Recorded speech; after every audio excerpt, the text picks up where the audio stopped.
So this is the final testing of our 20 GPM purifier, built for engineered filtration, and we're going to go through the startup procedure. Justin's going to be helping us out. Go ahead and start it up, Justin. So he is holding the start switch until the unit detects flow, and you can see the low oil level light just went out. There goes the low flow, so the unit is now pumping through the inlet pump over here,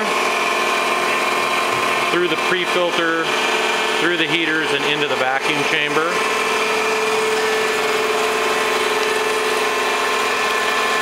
As you can see down in the sight glass, it's building an oil level.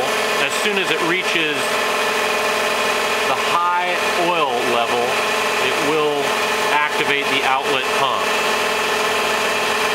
So we'll just watch that ramp up.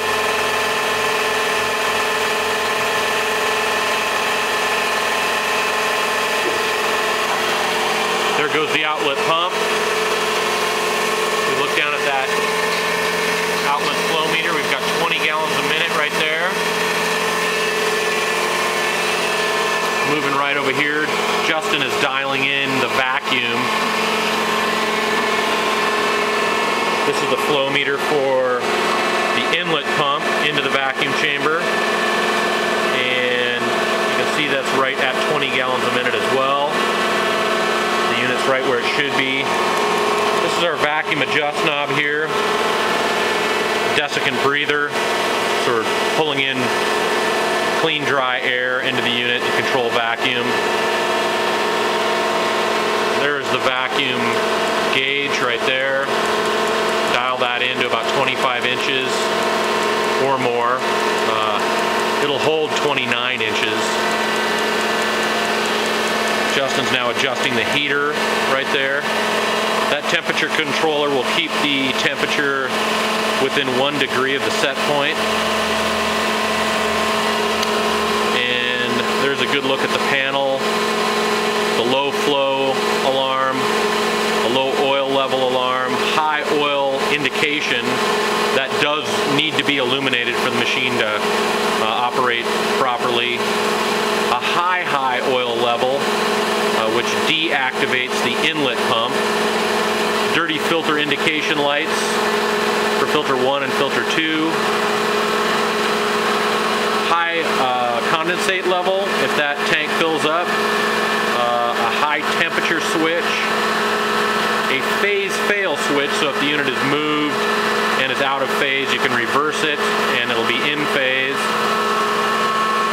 an alarm reset button, so if an alarm occurs, that alarm will be blinking until the alarm reset button is pushed.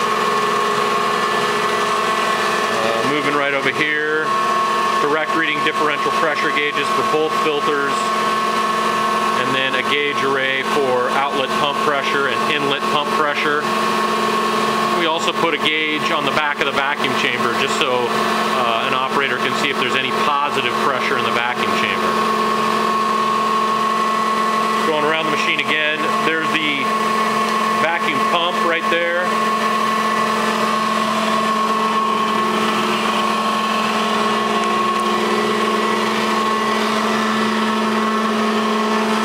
Heaters. I'm not sure if this is going to work on video, but we're going to try and take a look inside the vacuum chamber.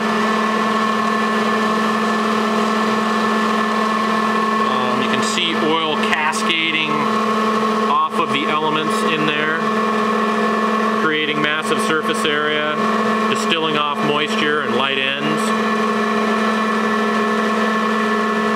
That's really where the distillation process occurs. We're pulling moisture out through this line,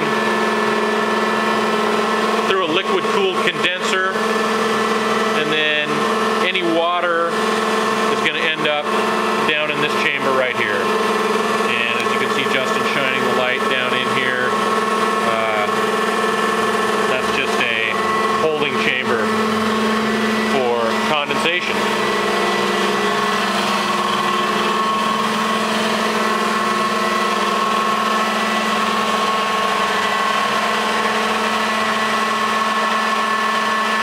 there you have it.